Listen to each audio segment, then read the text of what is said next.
My name is Nora Whitfield. I was 39 when my mother took the blue volunteer badge off my sweater in the parking lot behind St. Andrew's Community Hall, pinned it onto my younger sister's coat, and told me to smile because Claire needs this more than you do. I stood there with a tray of sealed soup containers cooling in my hands, the wind coming off the river sharp enough to sting my eyes, while my sister adjusted the badge like she had earned it. My mother did not ask. She did not even lower her voice. She said it in front of 4 volunteers, 2 high school students, and Mr. Bell from the bakery, who had donated 60 dinner rolls for our Friday senior meal route. Claire tilted her head and gave me that small, wounded expression she had used since childhood, the one that said she was already hurt before anyone had done anything at all. Then she touched my arm lightly and said, "Don't make this weird, Nora. Mom is just trying to help." That badge had my name on it, not Claire's. Mine. I had worn it every Friday for nearly 6 years, through sleet and summer heat, through supply shortages and broken van heaters, and 2 winters when half our regular volunteers caught the flu. I built that route. I kept the donor list. I knew which apartment building needed extra low-sodium meals, which widower would pretend he was fine if you did not stand there long enough to make him admit his knee had gone out again, which door at Maple Court stuck unless you lifted the handle halfway and leaned in with your shoulder. My mother knew all of that. She knew because I was the one who taught her. And still, in that parking lot, she unpinned my badge and gave it to Claire like she was moving a decoration from one coat to another. I did not scream. I did not grab it back. I set the soup tray on the folding table beside the van, wiped my hands on my jeans, and asked the only question that mattered. Why is she wearing my badge? My mother, Diane Whitfield, tightened the scarf at her neck as if she were the one being challenged in public. She had spent 28 years as a middle school guidance counselor. She knew how to make a tone sound reasonable, even when the content was cruel. "Because the town council dinner is in 3 weeks," she said, "and Claire is being considered for the community service spotlight. You know how these things work. She needs more visibility." Claire gave a soft, embarrassed laugh, like she hated the attention, and not like she had been chasing it for months. My hands were suddenly so steady it almost scared me. Visibility for what? "For the meal program," my mother said. "For all the work this family has done. This family." That phrase had covered more theft in my life than any lock ever had. I looked at my father then. He was standing by the van with the root binder tucked under one arm. He had his cap on, the old green one from the feed store, the brim bent from years of use. My father, Paul Whitfield, was not a loud man. He had spent 42 years running a small repair shop on the edge of town, fixing mowers, chainsaws, generators, anything with bolts and a stubborn engine. He believed in work, in not making scenes, in handling things quietly. He also believed, far too often, in standing still while my mother decided who got what. His eyes met mine for half a second, then moved to the binder in his hand. That was answer enough. Before we continue, I want to say this. Hidden Revenge Stories channel shares stories of people who take back control of their lives. If this story speaks to you, leave your thoughts below. I took one step toward him and held out my hand. "Give me the binder." My mother moved before he did. "No." I turned back to her. "That binder is mine." "It belongs to the program," she said. "No, the program belongs to the town. The donor contacts, the route notes, the dietary updates, the emergency entries, the substitute map, the lockbox codes, the vendor rotation, and the delivery sequence in that binder are mine because I built them." Claire shifted, badge bright against her cream coat. "You always talk like no one else ever helped." It would have been easier if that had not been such a familiar line. My younger sister was 33. She was beautiful in the kind of polished way our town rewarded. Soft curls, good skin, careful makeup that looked accidental, expensive boots she insisted were, quote, an investment, and the emotional instincts of a weather vane. Claire could feel where the room wanted to lean before anyone else noticed the draft. She knew when to lower her voice, when to look overwhelmed, when to speak just slowly enough that people filled the silence with kindness on her behalf. When we were children, that quality got her extra chances. As adults, it got her protected. She had not worked steadily in 4 years. She called herself a freelance brand consultant, which seemed to mean she built mood boards for local boutiques, started social media pages for businesses that stopped paying her by month 2, and posted filtered pictures of coffee cups with captions about resilience. Every 6 months there was a new plan: children's party styling, ethical gift boxes, wedding content packages, a women's networking brunch series that ended after 1 brunch and 3 unpaid invoices. And every time one of those little collapses happened, my mother looked at Claire like the world had failed her personally. When I solved a problem, it disappeared. When Claire created one, it became a family emergency. That Friday in the parking lot, the emergency was not money. Not exactly. It was image. The town council's winter civic dinner was 3 weeks away, held every year in the ballroom above the old library. There were plaques, photos in the local paper, speeches too long by half, and a spotlight segment on outstanding service. Claire had started attending committee lunches in September, smiling at council members and asking bright questions about youth engagement. Last month she had hinted she might run for a seat on the school board next year. Public service was the new costume. Apparently, I was supposed to provide the fabric. "You want visibility?" I said. "Then let her volunteer under her own name." My mother folded her arms. "Honestly, Nora, this is exactly the kind of rigidity that makes things harder than they need to be." There it was.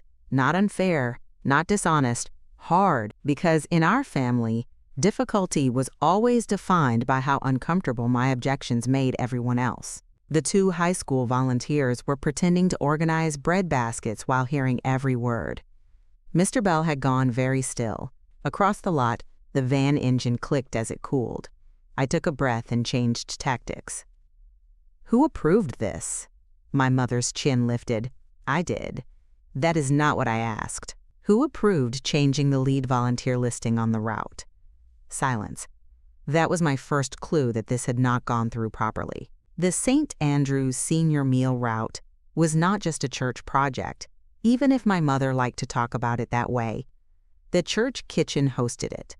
A lot of the volunteers came through church, but the program itself was under the town's community care network, which meant it had small municipal grants, reporting requirements, and coordinator oversight. Small town did not mean no structure. It just meant people got sloppy and hoped familiarity would cover it. I had been the one doing the reporting for the last 3 years because the former coordinator, Mrs. Alden, trusted me to send clean numbers and accurate notes. Last spring, when Mrs. Alden retired, the network hired Elena Park, a former hospice operations manager from Madison. Elena was organized, polite, and completely unimpressed by local family politics. My mother did not like her. That alone made me trust her more. So I asked again, "Did Elena approve it?" Claire spoke this time. "Why are you making this sound official? We're feeding old people, not launching satellites." I looked at her so calmly that she took half a step back. "We are feeding old people," I said. "That is why the records matter."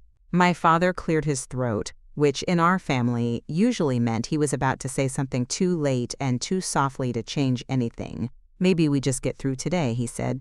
"Talk later." No, not this time. I set my palm flat on the van hood and leaned slightly, so everyone could hear me without my having to raise my voice.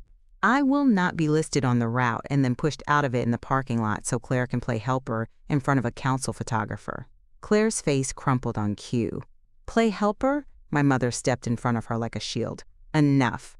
I almost laughed at the irony. Enough was what you said when someone had broken a rule. But in our family, the only real rule was that I was supposed to notice the unfairness and then carry it anyway. I had done that at 10 when Claire got my room because she needed sunlight. I had done it at 17 when my after-school shift at Lewis Pharmacy got cut short because I was expected to drive her to dance 3 nights a week. I had done it at 24 when I moved back to town for a year after my divorce and somehow became the default backup parent for Claire's son, Owen, even though she lived 20 minutes away and I had a full-time job in municipal procurement. I had done it at 36 when the meal route lost 2 volunteers, and my mother said, "You're better at logistics than Claire is, honey, and you know she gets overwhelmed." Overwhelmed. Another family word that meant Claire could stop and I had to continue. The thing about being the reliable one is that everyone mistakes your capacity for consent. I looked at my father again. "Are you giving me the binder or not?" He hesitated. That tiny pause was all my mother needed. "Nora is taking a break from the route," she said crisply, as if this had been mutually discussed. "Claire is stepping up. We are not doing this in a parking lot." Then she turned to one of the students and said, bright and false, "Lily, sweetheart, can you bring those rolls over here?" That was her favorite method. Redirect the room. Smooth the air. Move on while the theft was still warm. I should tell you something about myself here, because otherwise you might think I was the kind of woman who had never learned how to fight back. I am not. I just learned it in the wrong places. I work as purchasing manager for the county facilities department. I handle contracts, supply chains, price increases, emergency replacements, all the quiet machinery that keeps public buildings functioning after everyone else has gone home. I negotiate with vendors who think urgent means they can AAA rate. I read invoices like most people read weather forecasts. I know when numbers are lying. I know when language is hiding risk. I know how to document, escalate, and corner a problem without ever once sounding emotional. At work, people listen when I speak because I back everything with records. At home, records had never mattered because the story got decided first and the facts were expected to limp behind it. That changed in the parking lot. I did not demand the binder again. I did not pull at the badge on Claire's coat. I did something much smaller. I took out my phone, opened the delivery app we used for route check-ins, and photographed the volunteer roster pinned inside the van door. My mother saw me doing it. "What are you doing?" "Keeping up with changes," I said. Claire laughed softly, but there was an edge in it now. "God, Nora, you make everything feel like an audit." That word stayed with me. Everything feel like an audit.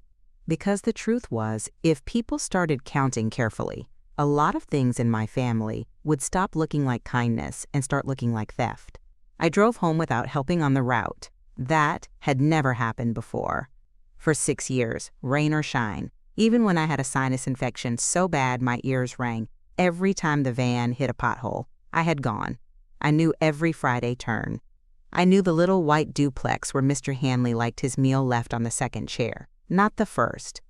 I knew which freezer in the church kitchen stuck and had to be nudged at the hinge. I knew how many rolls Mr. Bell sent when he was worried donations were low. That afternoon, I left the lot in my own car with my hands locked on the steering wheel and did not look back once. At the first red light outside town, I had the strange sensation that I had forgotten something important. It took me almost a full minute to realize what it was. It was not the route binder. It was the version of me who always turned around and made things easier. When I got home, my house was quiet in the good way. Small ranch on Cedar Street. Pale yellow siding. One cracked stepping stone I kept meaning to replace. A kitchen window over the sink that looked onto the side yard, where the rosemary had somehow survived 2 hard winters. No husband. No children. No one waiting to ask why I was late. 3 years earlier, that emptiness would have made me ache. That Friday, it felt like oxygen.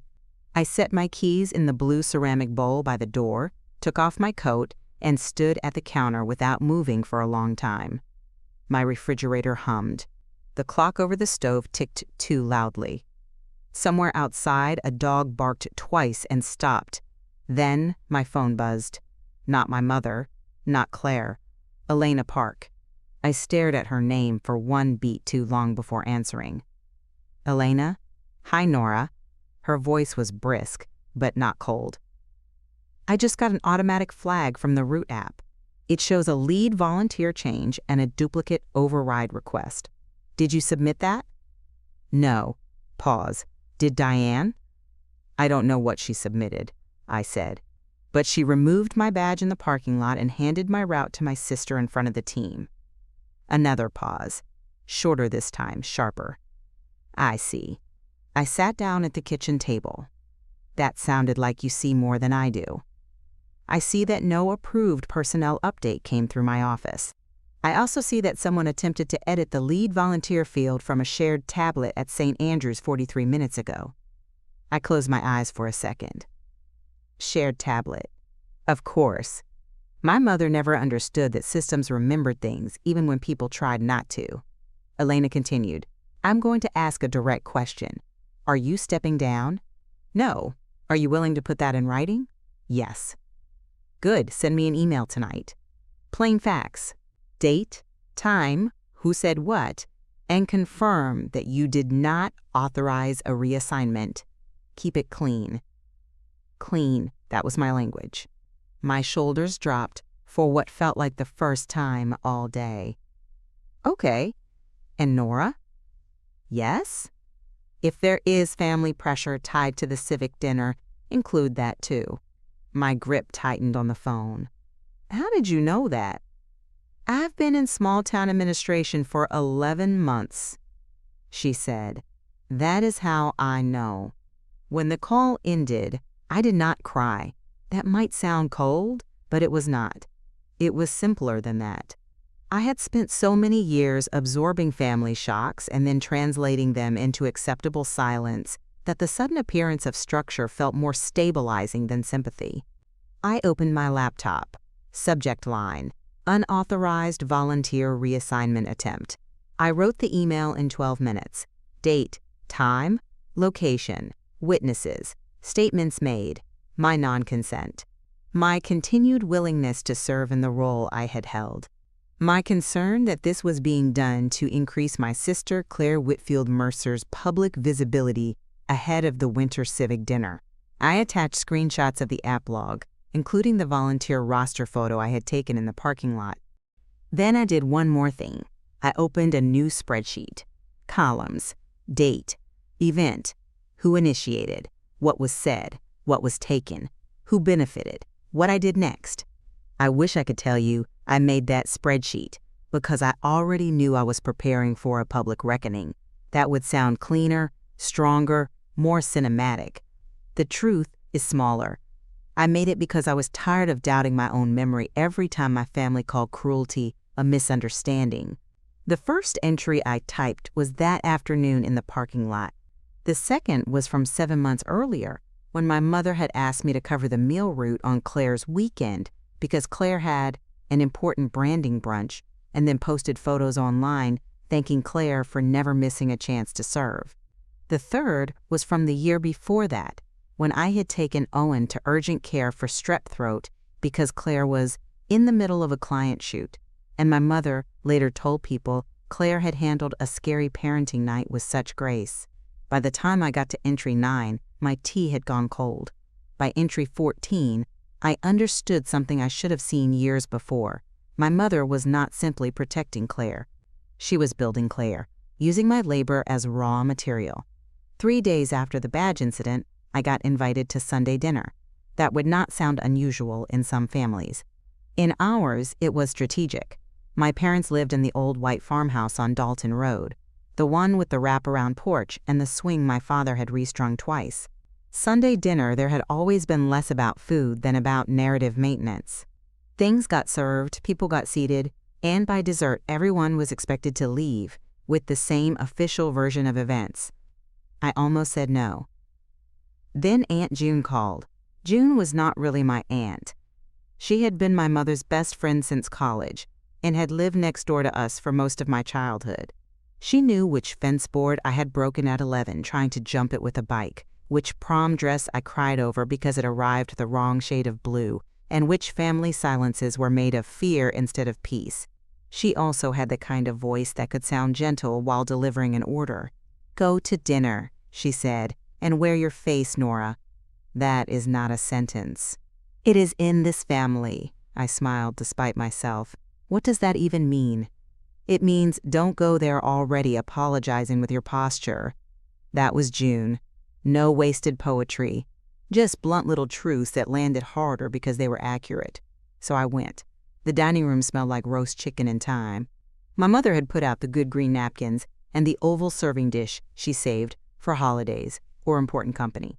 Claire was already there with her daughter Sophie, who was 8 and restless and sweet in the way children are when they have not yet learned how adults use them as cover.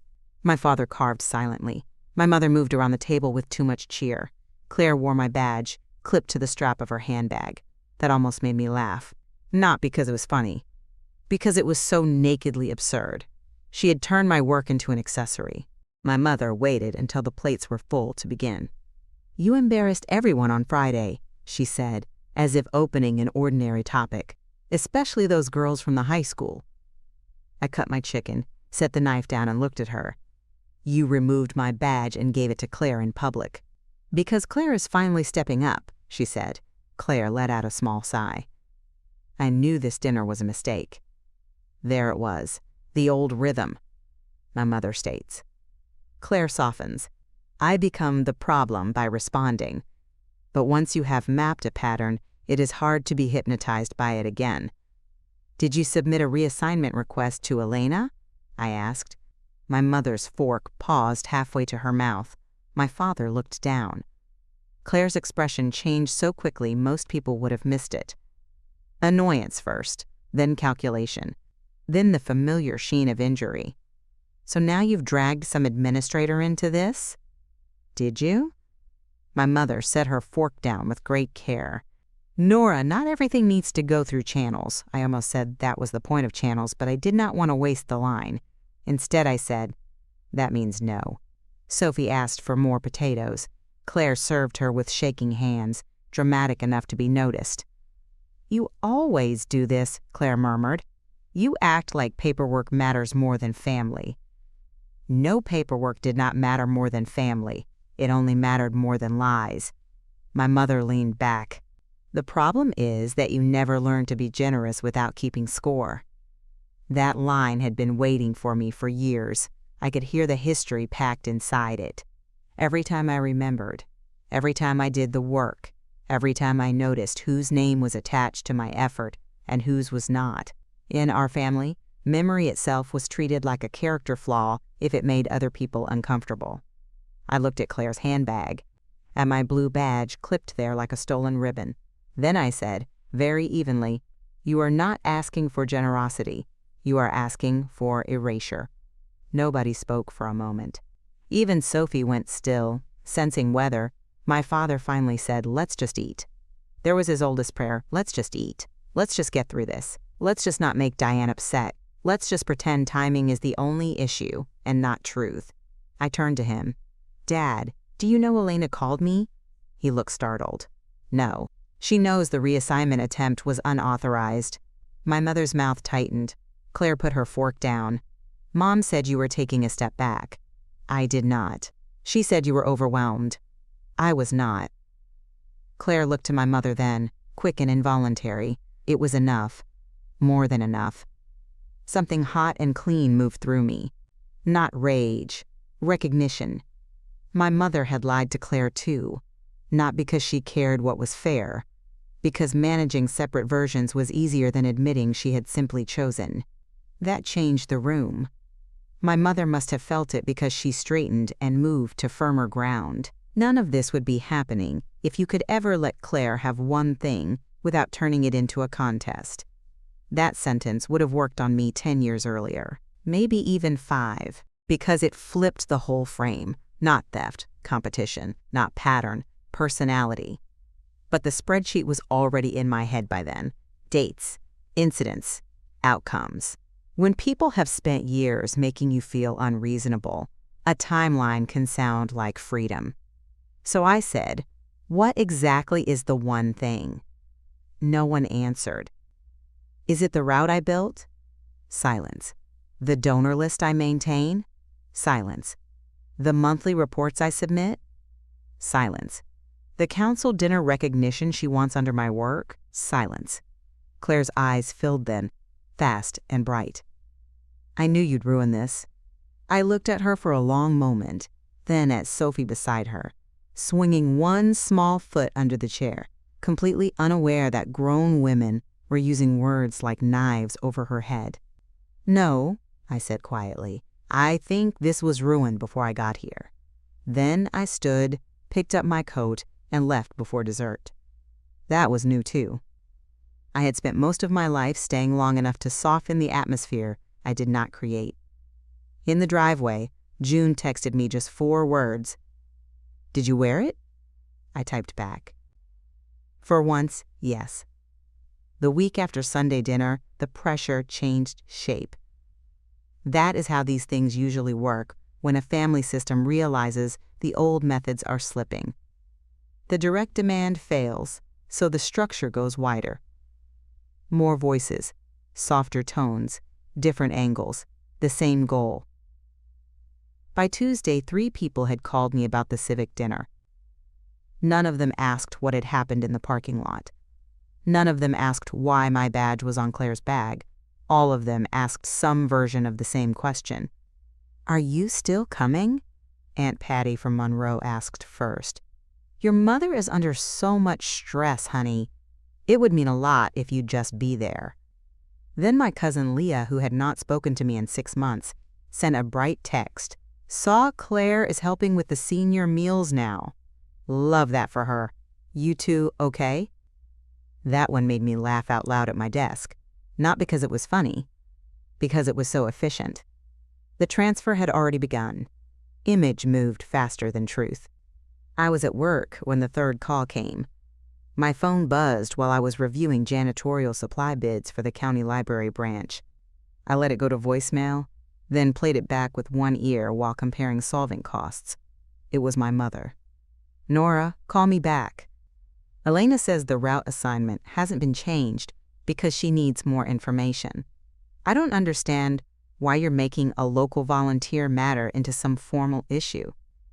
Claire is trying to rebuild her confidence, and frankly, your tone has been very hard on everyone." There it was again. Not what happened, not what was taken, my tone. I saved the voicemail. Then I added 2 new columns to the spreadsheet. Public story being pushed, evidence against it. That may sound clinical to you. It was clinical. That was the point. Some people survive family manipulation by going numb. Some by leaving early. Some by becoming funny, or agreeable, or impossible to pin down.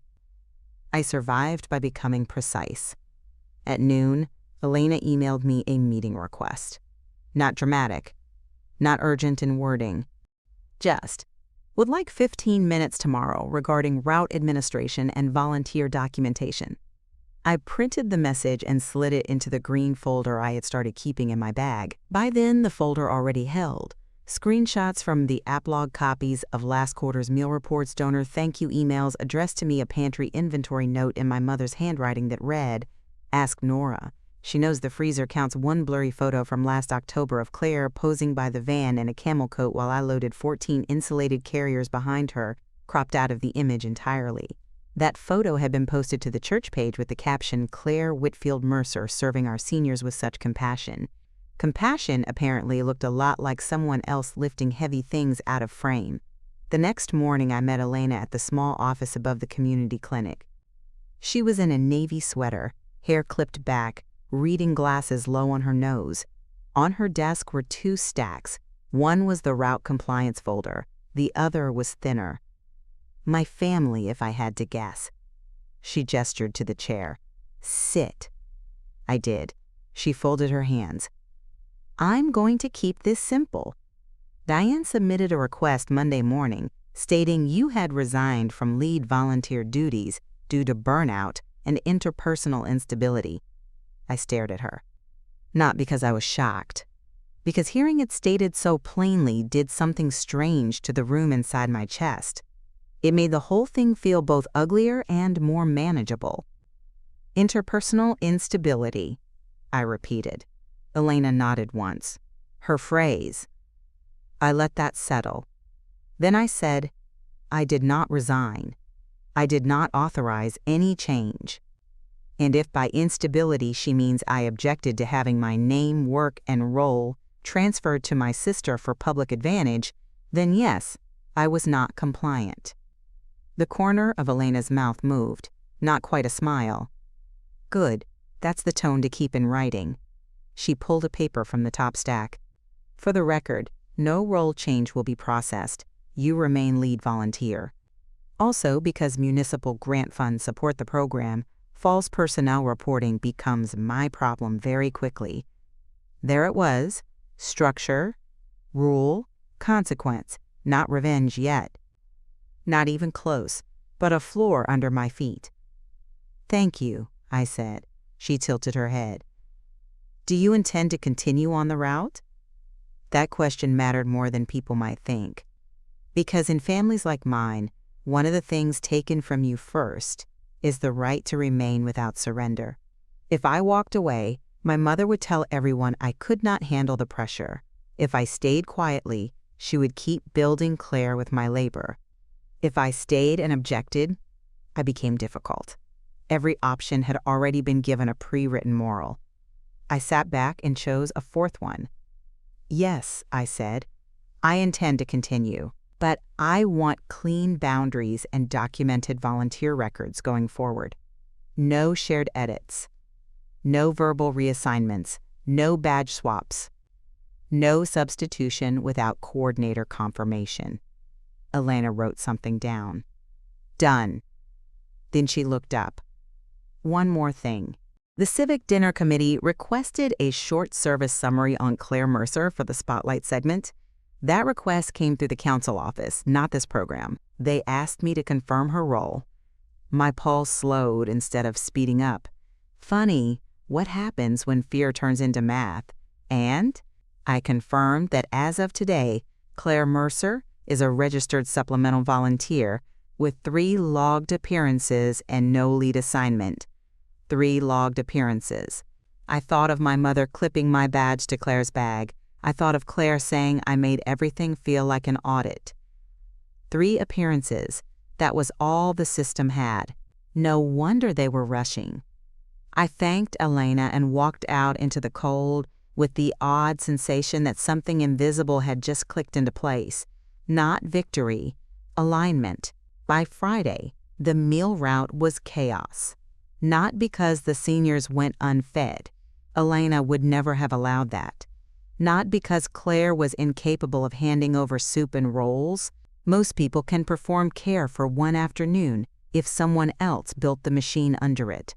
It was chaos, because performance breaks down where details live. The van left 10 minutes late because the insulated carriers were packed out of order.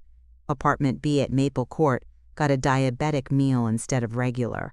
Mr. Hanley's meal was left on the wrong chair and went cold before he found it. Building entry notes had been half followed, which meant Claire and one of the student volunteers spent 6 minutes outside the Finch building calling 3 numbers, while Mrs. Larkin waited upstairs in her robe with her oxygen machine humming. I know this because Elena asked me to ride along as a non-lead observer, not as punishment. As a witness, that mattered. My mother did not know I would be there until I walked into the church kitchen at 1:10 in my dark wool coat with a clipboard under one arm. Her face changed in layers. First surprise, then annoyance, then something close to alarm.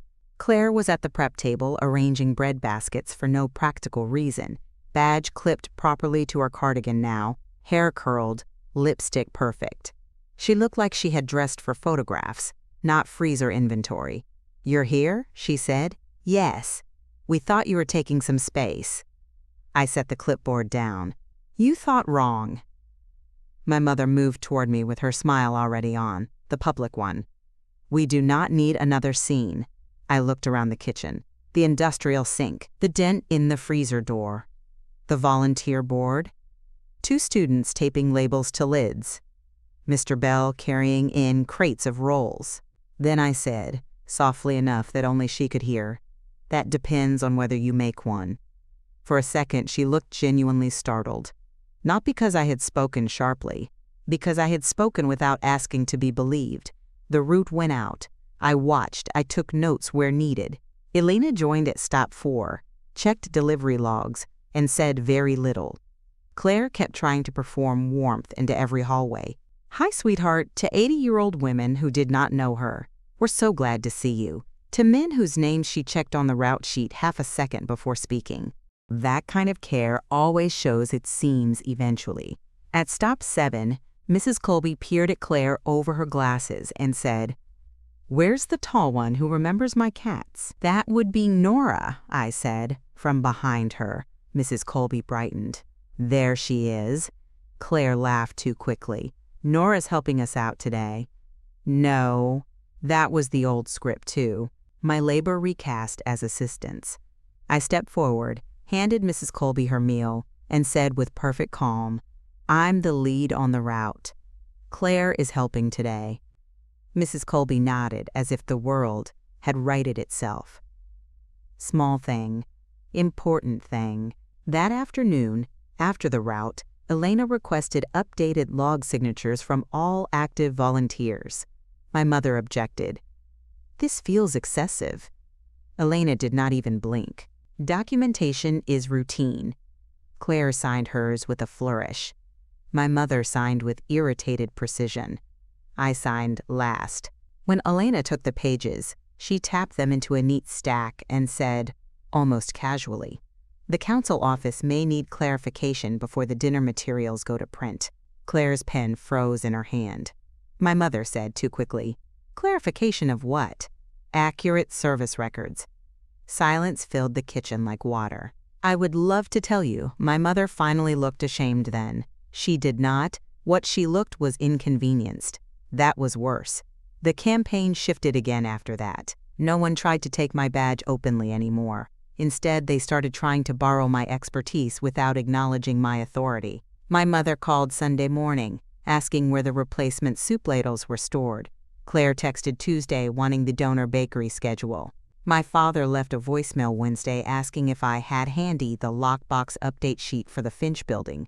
All of them wanted the machine. None of them wanted the operator. So I answered the way I answer at work when someone suddenly needs something they dismissed last week. With written request and program purpose, please. My mother called immediately. "Don't be ridiculous." "I'm not. It's a soup route, Nora." "No. It is 6 years of built process supporting 38 seniors with town oversight and grant reporting. If you need information, email me." She hung up on me. That went into the spreadsheet too. If you have never had a family member accuse you of being cold simply because you stopped making access to yourself feel free, let me tell you something useful. Distance does not feel powerful at first. It feels rude. It feels unnatural. It feels like you are becoming the person they always said you were. That is how they keep you. By confusing boundaries with cruelty. A week before the Civic dinner, I got pulled into a different part of the pattern. Children. That may sound abrupt, but children were always where my family went when direct access failed. Not because Claire's kids were manipulative. They were not. Owen was 12, quiet and observant, already old enough to read a room and hate himself for it. Sophie was 8, all knees and questions and soft little loyalties she had not chosen. I loved them both. My family knew that. So Thursday afternoon, Claire called at 4:23 with tears already loaded in her voice. "I need a favor." I stood in the county supply room holding a box of archival pens. "What kind?" "I have a committee prep dinner for the Civic thing, and Mom thought she could watch the kids, but Dad has to drive her cousin to urgent care, and everything is collapsing, and Owen has a science packet due tomorrow, and Sophie's costume for the music program is at my house, and She was good at that kind of pile-up. Not lying exactly, layering, making refusal feel like abandonment. 3 years ago, I would have said yes before she reached the science packet. Instead, I asked, "Where is their father?" Long pause. Busy. There was a whole marriage in that one word. Her ex, Daniel Mercer, lived in Eau Claire, saw the kids every other weekend when it did not conflict with whatever startup job he was chasing, and had turned selective incompetence into a custody style. I said, "I can take Owen for the science packet if he wants help by video. I'm not doing pickup, dinner, costume transfer, and bedtime because you have a prep dinner." Claire's breathing changed. Not sobbing. Not yet. Resetting. I knew you'd do this. No, you knew I used to. She went quiet. Then she said the line my mother always said when they wanted to shame me into unpaid labor. It's just family helping family. I leaned against the shelving unit and closed my eyes. Claire, family helping family would look like you asking with notice and accepting no. This is you calling in a panic because you assume I will cover the consequences of your scheduling. Silence. Then the tears arrived full force. But they sounded different to me now. Less like emotion. More like anger that the mechanism had jammed. You always make me feel like a burden. I nearly answered, that is because I am the one carrying you, but I did not. Instead, I said, I'm available for a science worksheet call at 7. That is what I can offer. She hung up. At 6:02, my mother called. At 6:07, my father called. At 6:11, Owen texted me himself. Can you help me with density homework? That broke my heart in exactly the way my family always counted on. Because children ask plainly. So at 7, I opened my laptop and walked Owen through his assignment over video, while Sophie sang some school song in the background and Claire moved around the kitchen with one eye on the clock. At 7:42, she muttered, not quietly enough, I'm going to be late because nobody in this family ever shows up when I need them. Owen looked down. I wrote that line into the spreadsheet after we ended the call. Not because I needed proof she said it, because I needed not to normalize hearing it. Saturday morning, Aunt June came over with banana bread and sat at my kitchen table while I relabeled pantry notes. She watched me for a while, then said, You know they are still planning to use her at the dinner. Yes. You know your mother thinks the room will carry Claire if she gets her in front of a microphone. Yes. June took a bite of banana bread. What are you going to do? I looked at the route binder open in front of me, not the original. My own copy. Every update. Every delivery adjustment, every donor contact, every training note. I had started scanning things 2 years earlier, after a church freezer cleanout misplaced an entire month of meal slips. At the time, it had felt nearly responsible. Now it felt prophetic. I'm going to tell the truth if they force me to hear a lie in public. June nodded once. Good. That simple? No, she said. Just necessary. Then she added, Bring copies. I looked up. She shrugged. Your mother trusts atmosphere. You trust records. Use your own religion. That night, I made 3 printed packets. 1 for myself. 1 for Elena, if needed. 1 for whoever at the dinner tried to turn story into smoke. Inside each packet, volunteer role confirmation from Elena, 6 months of lead logs, donor correspondence, summary of reported volunteer hours, route app screenshots, list of Claire's documented appearances. 3. The number kept getting cleaner. The day before the dinner, my father came by the house. That was unusual enough that when I saw his truck through the front window, I stood still for a second before opening the door. He took off his cap in the entryway, turning it in his hands. He smelled like cold air and motor oil and the cedar soap my mother bought him every Christmas. Can I come in? I nodded. He sat at the table. I made coffee.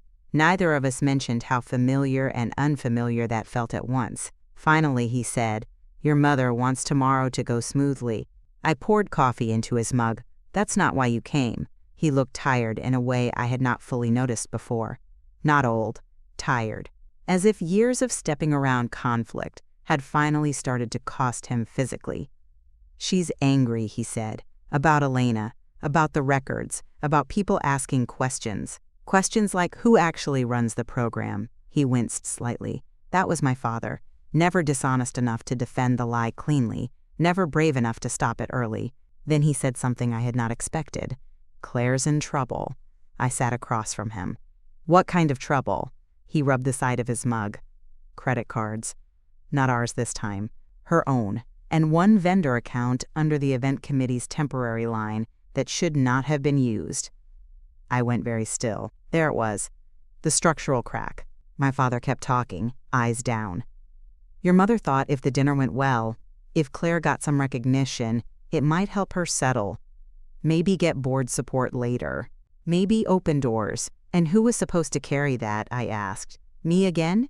He did not answer. He did not have to. After a moment, he said, maybe don't do anything tomorrow that can't be taken back. That might sound wise on paper. In reality, it was another version of the same old request. Please protect the comfort of the people who did not protect yours. I folded my hands. Dad, what exactly do you think I'm planning to do? He looked up then, and for one bare second, I saw something in his face that almost undid me. Fear. Not of me making a scene. Of the truth becoming public in a room where he would have to hear it too. He left 10 minutes later with the same careful gait he always had, like a man conserving motion so he would not waste energy. At the door he said, I do know what you did for that route. I almost laughed. At 39, after a lifetime of substitution, being quietly acknowledged in my own hallway felt more tragic than kind. When he drove away, I stood in the doorway until the taillights disappeared.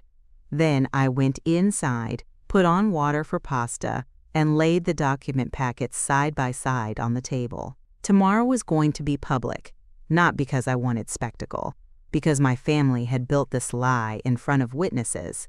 And if they made me sit there while Claire thanked my mother for faith, sacrifice, and service under work she had not done, then the room was going to hear the missing names. The Civic dinner was held in the ballroom above the old library, the kind of room every small town thinks looks grand because it has chandeliers and a stage. Our town called it the Heritage Hall. Really, it was a square room with cream walls, dark wood trim, folding partitions hidden behind velvet curtains, and a persistent smell of coffee, old carpet, and whatever event had happened there the weekend before. By 6:30, round tables covered in white cloths filled the floor. Council members, churchwomen, Rotary people, 2 retired principals, the owner of the hardware store, half a dozen local business donors who liked seeing their names on sponsorship banners, people who had known my family for years, people who thought they knew my family because my mother knew how to host and Claire knew how to smile. I arrived with Aunt June. That had been her idea, not mine. If I come alone, I had said, fastening an earring in my bathroom mirror, Mom will say I'm making a statement. You are making a statement, June had replied from the hallway. The statement is that you have legs and used them. I wore a deep green dress under a black wool coat, simple and clean, the kind of thing that made me stand straighter because it fit properly. No dramatic heels. No jewelry that said occasion. I was not there to sparkle. I was there to remain difficult to dismiss. The packets were in my bag. Elena was already in the room when we entered, speaking with Councilwoman Harris near the stage. She gave me one brief nod. Nothing more. Professional. Grounded. Enough. My mother saw me next. Relief flashed across her face so nakedly that it almost made me pity her. She had not been sure I would come. She had not been sure she would get the full family picture she wanted. Then she noticed June beside me, and the relief thinned into calculation. Nora, she said brightly, approaching with both hands half raised. I'm so glad you're here, June said. Aren't we all? Before I had to answer. My mother kissed the air near my cheek and did not attempt to hug me. Good instinct. I would not have let her. She looked me over. You look lovely. There are compliments that are actually small requests. Be easy, be pretty, be manageable. This was one of them. Thank you, I said. Then Claire appeared, floating in coral silk like she had dressed to match applause. She was on the event program under the line Community Service Spotlight Presenter, not honoree. That was interesting. Either the committee had corrected course quietly after Elena's confirmation, or they had chosen a compromise. Let Claire speak, let someone else be named, keep everyone smiling. My mother had probably counted on being able to turn even that into enough. Claire air-kissed June, nodded at me as if we were cordial colleagues, and said, I'm glad you came. Mom's been so anxious. Of course she had. My attendance was not about reconciliation to them. It was about control of optics. Empty chairs make people curious. I said I wouldn't miss a public service event. Claire's eyes flickered. She heard the sentence. Good. The room filled. Coats came off. Water glasses sweated on tables. Somewhere near the back, a volunteer from the Historical Society was arguing with the AV guy about a slideshow cable. Council members shook hands with the rehearsed warmth of people who have learned to make 5 minutes feel like civic virtue. On stage, the banner read, "Winter Civic Recognition Dinner," with silver stars stuck around the edge. Our table was near the side, not the front. Another useful detail. My mother would have told people she preferred not to sit too close to the stage. The truth was that committee seating had likely placed Claire near the front because of her speaking role, and left the rest of us wherever there was room. In families like mine, people call hierarchy coincidence when it flatters the right person. My father sat across from me. He looked uncomfortable in his suit, tie slightly off-center, fingers drumming once against the tablecloth before he caught himself. He asked if I wanted more water. That was his peace-offering language, always practical, never direct enough to wound pride by naming the wound. Dinner began with the usual things: bread basket, rubber chicken in cream sauce, green beans overcooked into obedience, speeches from the mayor and a councilman who believed his jokes deserved more laughter than they got. I watched the room the way I watch vendor meetings, when I know a number will shift the minute someone stops feeling relaxed. You learn a lot by listening for where certainty starts to wobble. At table 6, Councilwoman Harris leaned toward Elena twice during the salad course. At table 3, the committee treasurer, Mr. Dean, kept checking his phone and once rubbed both eyes like a man with a pending headache. My mother kept touching the pearls at her throat. Claire drank less wine than usual and looked at the printed program 3 separate times, as if words might rearrange themselves if she stared hard enough. The spotlight segment was listed after dessert. I knew then that my body would not let me taste anything sweet if I ate it. So when the chocolate torte came, I moved it around my plate and waited. My mother was the first one at our table to speak the thing out loud. "This is a good night for Claire," she said, voice light. "Whatever else has been going on, I hope we can all at least support that. Whatever else." As if the theft of labor, story, and role were weather passing over a family field. June dabbed the corner of her mouth with her napkin and said, "Depends what's being supported." My mother's smile tightened. "June, please." No one else spoke. I looked down at the dessert fork in my hand and thought of every Friday route, every frozen fingertip on apartment railings, every little note I had kept because someone's blood pressure had dipped or they seemed confused, or the son in Milwaukee needed a callback because his mother was eating less. All the unphotogenic work that keeps people alive in small, ordinary ways.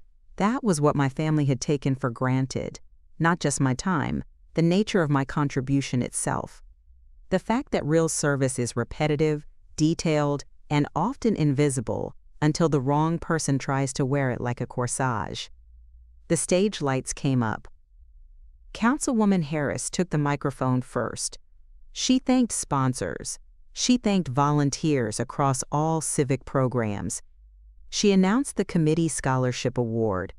Applause, photos, the soft rustle of people shifting to stay alert. Then she said, "Tonight we also want to recognize one of the town's most important acts of community care, the senior meal route operated through St. Andrews and the Community Care Network." My mother's spine straightened. Claire stood before being called. Not fully, just enough to prepare the room visually. There it was, the preloaded assumption. She expected the moment to come toward her because my mother had spent weeks arranging reality in that direction. Councilwoman Harris continued. This year, many people contributed to that program. But accurate service is never about one pretty photo. It is about steady work over time. That sentence landed in the room with a texture I can still feel. Not loud, not dramatic, corrective. Claire's half-rise stalled. Councilwoman Harris looked down at her card. "Before I invite our presenter up, I want to acknowledge the lead volunteer whose records, route planning, donor coordination, and delivery oversight kept that program functioning consistently through the last 6 reporting cycles. Ms. Nora Whitfield, would you stand?" For a second, the room lost sound. Then chairs turned. Not just my table. The room. 60, maybe 70 people, shifting their attention toward me, not because I had seized it, but because official language had placed it where it belonged. I stood. Slowly. Calmly. Hands by my sides. Applause started in 3 places at once. Elena, June, Mr. Bell from the bakery, who clapped like a man settling an old debt. Then more people joined. Councilwoman Harris smiled. My father looked at me with an expression I had wanted from him for years and no longer trusted enough to need. My mother did not clap. Claire's face had gone still in a way I had never seen before. No tears, no wounded softness, just a blankness that meant her mind had outrun her expression. Councilwoman Harris said, "Thank you for your work, Nora." Then she turned slightly toward the side of the stage. And now Claire Mercer will say a few words on behalf of the volunteer committee. On behalf of. Not as honoree, not as face of the program. On behalf. 3 little words, enough to turn a costume back into fabric. Claire walked to the stage because by then she had to. She took the microphone with one hand and adjusted the stand with the other. Her smile arrived a fraction late. "I'm honored," she began, "to speak tonight about the spirit of service that makes our town so special." Too broad, too polished. You could hear immediately that she had prepared for a different role. She went on. Community, compassion, showing up for one another. My mother's eyes stayed fixed on her, as if willpower alone could carry a speech over missing foundations. Then Claire made the mistake. You should know this about public lies. Most of them do not collapse because someone throws a chair at them. They collapse because the liar reaches for too much detail. Claire smiled into the room and said, "When I first started leading the Friday meal route last summer," Elena stood. She did not rush. She did not look angry. She simply rose from table 6, and because people already respected her tone, the room quieted before she spoke. "I'm sorry," she said, voice clear enough without a microphone. For accuracy, Claire has not led that route. You could feel the room change. Not gossip shift, not scandal stir. Administrative correction. The kind that sounds small until you realize it has just punctured the only balloon in the room. Claire stared at her. "Excuse me?" Elena remained standing. "I supervised the reporting. Ms. Nora Whitfield is the lead volunteer on record. Claire Mercer has 3 documented support appearances." 3. There it was, in the room at last. Not my accusation, not my memory. A neutral system speaking plain English. My mother stood abruptly. "This is not necessary." That was when I knew it was. Councilwoman Harris, to her credit, did not panic. She looked from Elena to Claire to the committee treasurer in the front row. Mr. Dean was already on his feet, face gray around the mouth. "There may also be a reimbursement matter that needs review before this segment continues," he said. Now the room was fully awake. Claire lowered the microphone a little. "What reimbursement matter?" Mr. Dean looked like he wanted the floor to split open and take him with it. "The event committee card shows charges from the floral account and printing overage submitted under your authorization code that do not match approved committee expenses." My mother's hand flew to her pearls again. My father shut his eyes. And I, sitting there with my untouched dessert and the packet in my bag, felt something strange. Not pleasure. Not exactly. Relief at the truth, finding professional voices before I had to give it my own. Claire laughed once, too sharply. "You're doing this here?" Mr. Dean answered. "You referenced the service records inaccurately in a public recognition segment. At this point, yes." That was the moment the room stopped being willing to rescue her. It is hard to explain that shift unless you have seen it happen. People always imagine public collapse as noise. Sometimes it is much quieter. A withdrawal. The collective realization that the soft landing will no longer be socially safe. No one stood to comfort Claire. No one called for grace. No one rushed to recast it as a misunderstanding. They waited. Because institutional language had entered the story. An institution always makes personal myth feel smaller. My mother stepped toward the stage. "Claire, honey, just come down." Honey, there it was, the old glue. Claire turned on her so fast it startled even me. "You told me it was fine," she said, voice no longer soft. "You said Nora had stepped back. You said everyone already knew I was handling it." My mother froze. In that instant, a second truth surfaced. Claire had not invented the lie alone. My mother had built the scaffold and let her climb. The room heard it. Claire looked out over the tables then, cheeks blotched, microphone still in one hand like she had forgotten it was there. "I did the committee work," she said. "I did the calls, the meetings, I stood before I fully decided to. Not because I wanted a speech, because I knew the next version was about to begin, and I was done lending silence to their rewrites." "I believe you did committee calls," I said. The room turned toward me again. Claire's eyes snapped to mine. I did not go to the stage. I stayed where I was, one table over, visible and grounded, and impossible to frame as hysterical. "But you did not lead the route," I said. "You did not build the donor list. You did not write the dietary notes. You did not train the student volunteers. You did not submit the reports. And you do not get to stand in front of this town and turn my work into your redemption arc because Mom needed one." That last part hit harder than I expected, not because it was cruel, because it was precise. My mother actually took a step back. There are moments when a family lie finally hears itself in public and recognizes its own shape. You can see it happen. Not acceptance. Exposure. June sat very still. Elena did not sit down. Mr. Bell had both hands folded over his bread plate like a church deacon at judgment. My mother found her voice first. "Nora, this is humiliating." I looked at her and thought, with absolute clarity, yes, for once, to the right people. Then I said, "You took my badge off me in the church parking lot and pinned it on Claire in front of volunteers because the dinner was coming and she needed visibility. You submitted false reassignment information to the coordinator. You told people I had stepped back. If this feels humiliating, maybe stop making my work the floor your favorite child stands on." A noise moved through the room. Not gasps. Recognition. Favorite child. People hate that phrase because they understand it instantly. My father rose slowly then. For one breathless second, I thought he might do what he always did. Smooth it. Minimize it. Ask for calm. Instead, he said, without looking at anyone but the table in front of him, "She's telling the truth." My mother turned to him as if struck.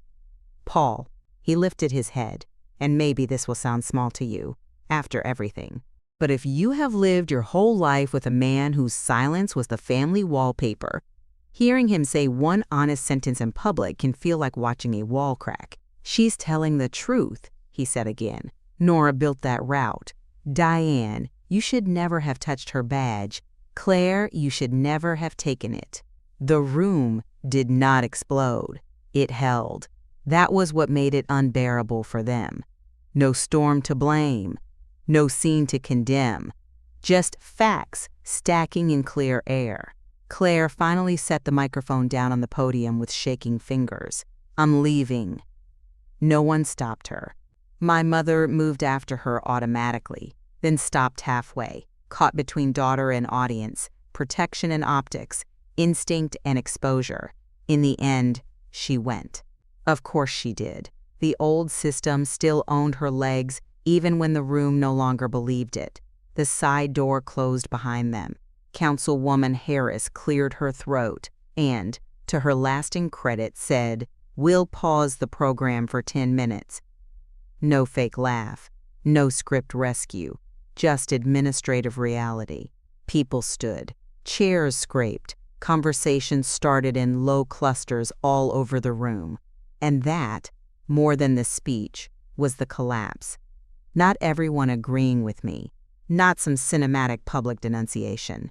Just the town quietly beginning to compare the story they had been given against the evidence now sitting in the room. Mr. Dean crossed directly to Elena, 2 committee women went toward the registration table with tight faces.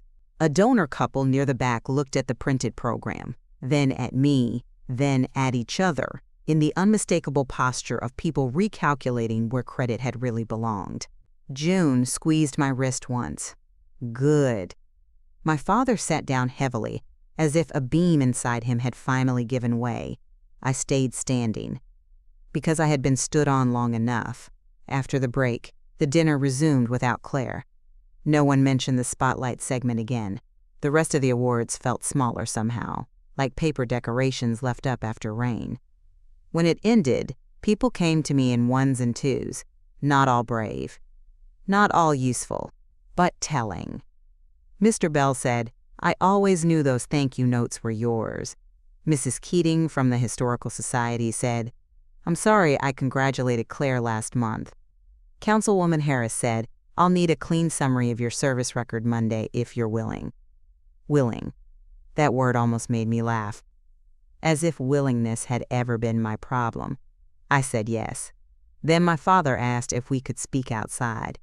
The cold hit like a slap when we stepped into the alley beside the hall. Snowmelt dripped steadily from the gutter. His breath clouded in front of him. Mine did too. For a moment we just stood there under the yellow security light. Then he said, "I should have stopped it sooner." There it was, small, late, true. I looked at him and felt nothing simple. I loved him. That was the tragedy. I also knew exactly what his love had cost me. "Yes," I said. He nodded once, accepting that there would be no rescue in the answer. Then he said, "Your mother thought if Claire got something public, it might steady her. She thought being seen that way would help." And what was I supposed to lose for that? He shut his eyes briefly. Whatever we asked. There are apologies that ask to be comforted. This one did not. That did not make it enough. It only made it honest. I took a breath. "Dad, I'm not doing this anymore." What does that mean? It means no more borrowing my work to cover Claire's instability. No more speaking for me. No more family versions told in rooms I'm not in. No more emergency calls because she scheduled herself into disaster. No more access to me as if reliability is something you own. He stared at the wet pavement. Then he said, "Your mother won't take that well." I almost smiled. That sounds like a problem for your wife. For the first time in years, he did not defend her. We stood there another minute, then went back inside, only to collect coats and leave. When I got home, I took off my earrings, set the packets on the kitchen counter, and sat in the dark for a long time without turning on a single light. The dinner had not healed anything. Good. I was no longer interested in healing things that required me to disappear first. The morning after the Civic dinner, my phone started ringing at 7:12. Not my mother. Not Claire. The outer ring. That is always how public truth travels first. People who stayed comfortably vague while the system held now suddenly find the courage to be, quote, concerned. Aunt Patty left a voicemail so soaked in false care it almost sounded satirical. "Nora, sweetheart, I'm sure there are misunderstandings on all sides, but maybe calling Claire out like that in public wasn't necessary." I deleted it before the end. Then the church volunteer group chat began lighting up. Most people did not say anything direct. That was its own kind of information. A few practical questions about Friday coverage. One message from Lily, the high school volunteer. "For what it's worth, Ms. Nora, everyone knows you run the route."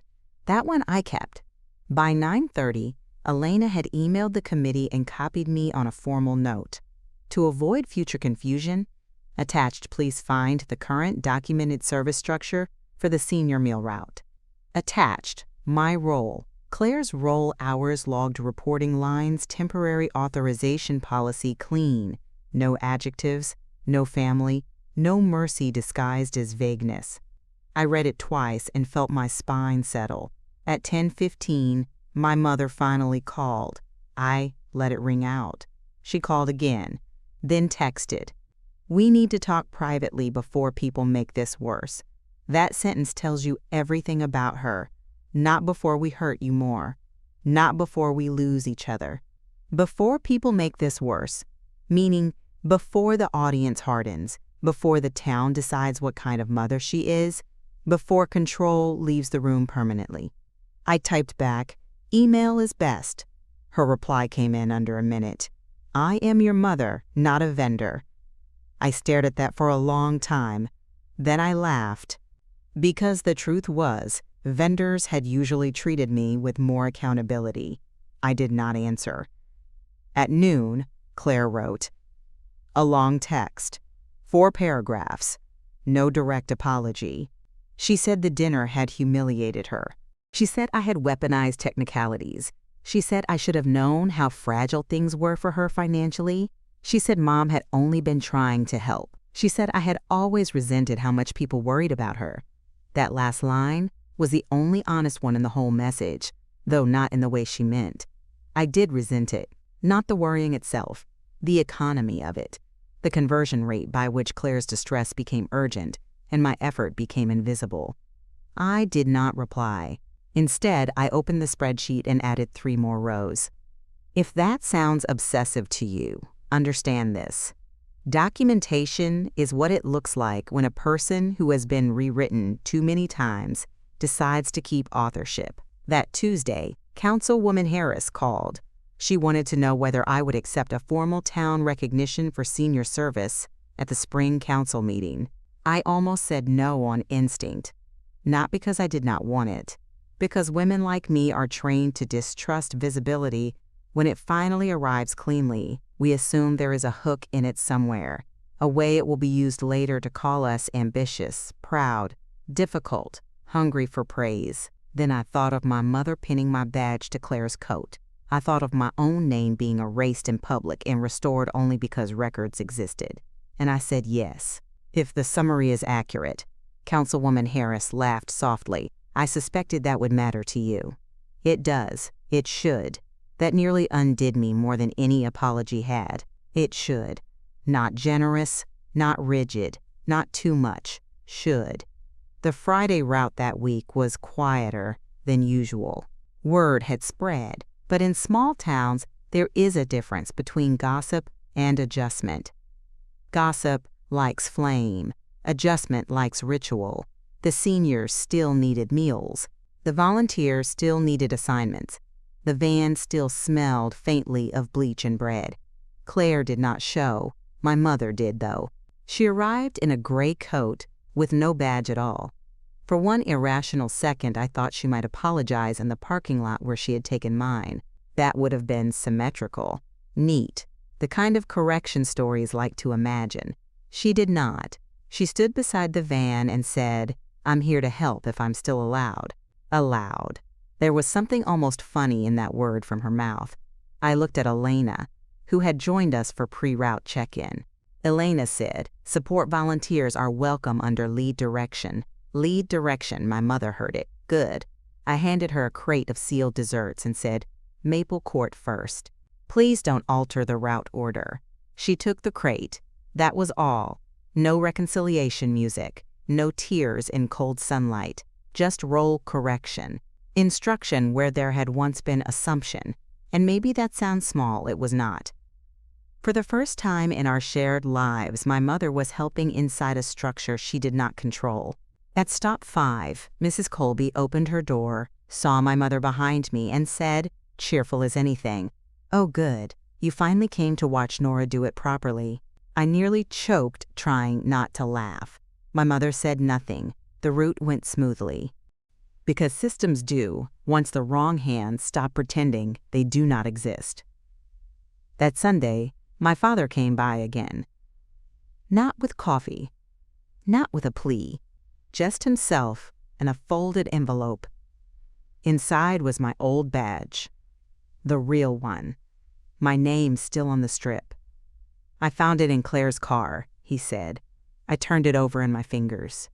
Scuffed plastic, blue lanyard, cheap clip, 6 years of weather marks around the edge. I had not realized how much that object had come to stand for until it was back in my hand. He stood in my kitchen, cap in both hands again, and said, "Your mother wanted to keep it put away for a while." Of course she had. Hide the symbol, and maybe the act would feel less real. I brought it anyway, I nodded. Then he said, "Claire's moved some things out of your mother's garage. The committee's reviewing expenses. She may not get the school board backing she wanted." There was no triumph in his voice, only tiredness. I clipped the badge to the green folder on the counter. "I'm sorry for her," I said. "I'm not doing this for her anymore." He nodded. Then he surprised me. "I know. It took my mother 12 days to email me. 12. The subject line was, 'Trying to find a way forward.' Even that was about process, not pain. I opened it at my kitchen table after work, with my shoes still on and my coat half unbuttoned. The email was careful, teacherly, controlled.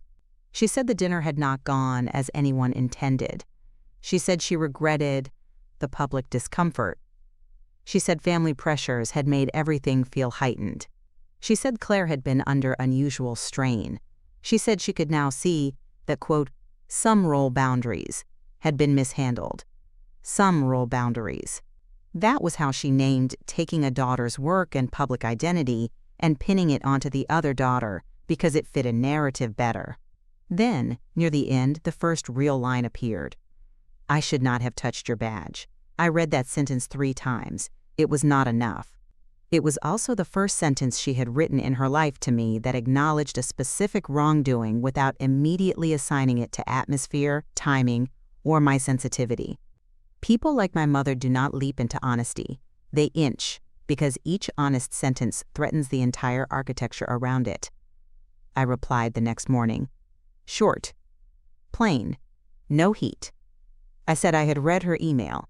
I said I agreed the badge incident had been wrong. I said moving forward would require 3 conditions. 1. No one speaks publicly or privately about my work, role, or choices in my absence. 2. No one requests unpaid logistical, child care, or emotional rescue from me under the phrase "family helping family" without giving me room to say no. 3. Claire and I are not to be presented as interchangeable in any civic, church, or family structure. Not in service, not in story, not in labor. Then I wrote one more line. If those conditions are crossed, I will leave the interaction without argument, not punishment, exit. That was the new language of my life. My mother did not respond for 2 days. Then she wrote, "I understand," which may not sound like much to you. If you had known her, you would know it was the largest uncluttered sentence she had ever sent me. Winter turned. The town did what towns do after a scandal too small for the city and too large for the family that caused it. It absorbed it into weather, into memory, into updated expectations. Claire stopped appearing at committee lunches. The school board slate moved on without her. Mr. Dean's expense review resulted in a quiet repayment plan and one sharp note in the paper minutes about unauthorized use of committee funds. No one printed a dramatic article. No one needed to. The right people knew. And more importantly, the wrong people no longer had the room to keep pretending. Spring brought the council meeting. I almost did not go, not because I was afraid, because part of me still believed recognition was something dangerous if it came after conflict. As if being seen after telling the truth might prove everyone's worst assumptions about me. Attention-seeking, difficult, wanting credit. June came over that afternoon in a blue raincoat and said, "Wear the green dress again. Your face did good work in it." So I did. At the meeting, they read a brief summary of the meal route. 6 years, seasonal continuity, donor coordination, process restructuring, volunteer training, senior welfare notes, integrated with delivery logs. The words sounded almost comically formal compared to what the work felt like on Friday afternoons, with soup steam on the van windows and Mr. Bell's rolls fogging their paper bags. Then Councilwoman Harris handed me the plaque. Nothing ornate, just walnut veneer and engraved brass. Still, my name was spelled right. That mattered too. My mother attended. So did my father. My mother clapped. Not because she had transformed into someone pure. Let me be very clear about that. People do not become wise because one public lie fails. They become careful, Sometimes that is enough to begin with. After the meeting, she came toward me slowly and said, "You looked right up there." It was the strangest, almost compliment I have ever received. Not proud, not radiant, right, as if even she could finally see the proportions of the truth when it stood at a podium with a clean brass plate under it. I said, "Thank you." She nodded and stepped back. That was all. It was enough for that night. By May, my life had changed in ways that did not look dramatic from the outside. That is the funny thing about real control. It rarely arrives with fireworks. It arrives as repeated non-participation in what used to drain you. I no longer took emergency calls from Claire. I no longer answered my mother's vague texts with immediate availability. I no longer pre-explained my boundaries to make them easier to hear. I no longer said yes first and checked my own capacity second. The route continued. Stronger, actually. Elena secured a freezer maintenance grant. Lily became a regular volunteer and brought 2 friends from school.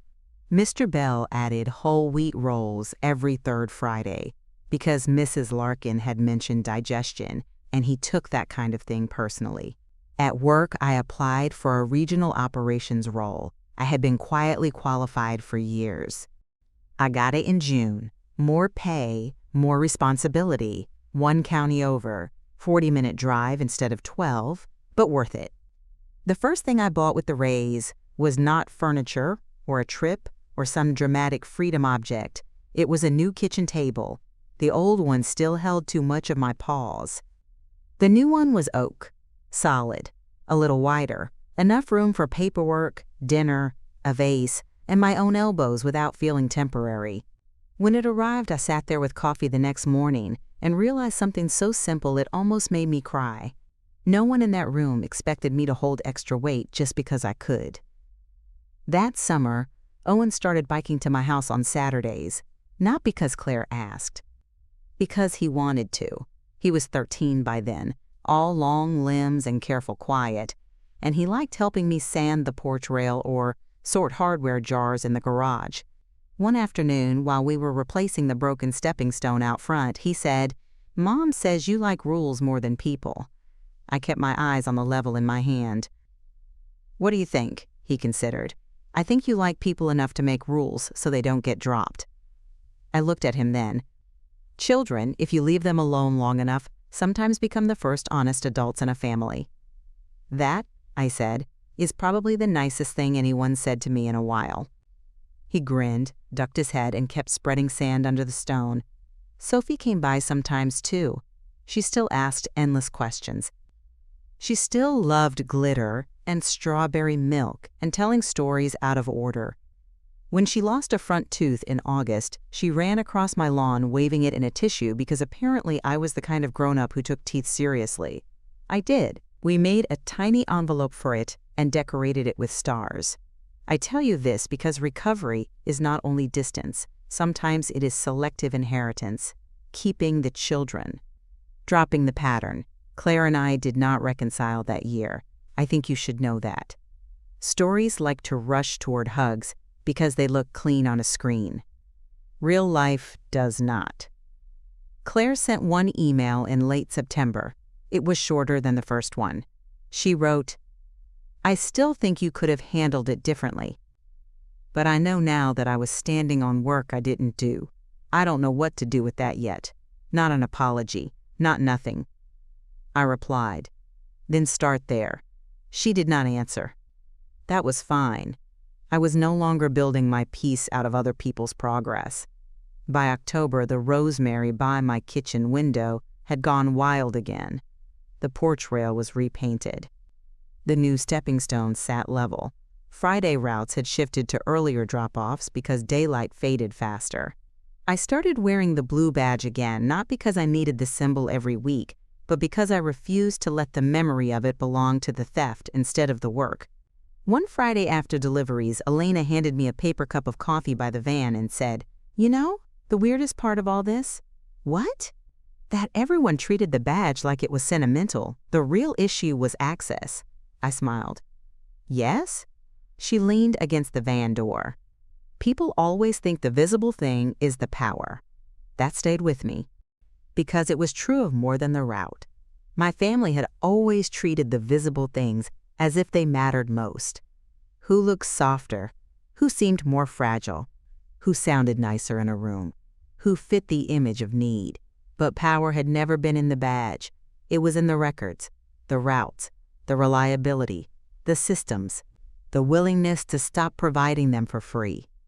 That winter, on the anniversary of the Civic dinner, I opened the green folder one last time. Inside were the printouts, the emails, the screenshots, the badge with its scuffed clip, the packet that had never needed to leave my bag because the truth had found other mouths in time. I kept the badge. I shredded most of the rest. Not because the record did not matter anymore, because it had done its job. I stood in my kitchen afterward with paper dust on my fingers and snow starting outside the window, the quiet deep and clean around me, and thought about the woman I had been in that parking lot. Tray of soup in her hands, wind in her eyes, her own name being unclipped in public while everyone watched to see if she would swallow it. She had, for 1 minute. Then she took a photo. That was the turn. Not the dinner, not the speech, not the committee review, not even my father finally saying she's telling the truth. The turn was smaller. It was the moment I stopped trusting atmosphere and started trusting record. My mother once told me I never learned how to be generous without keeping score. She was wrong. I was generous for years without keeping score. That was the problem.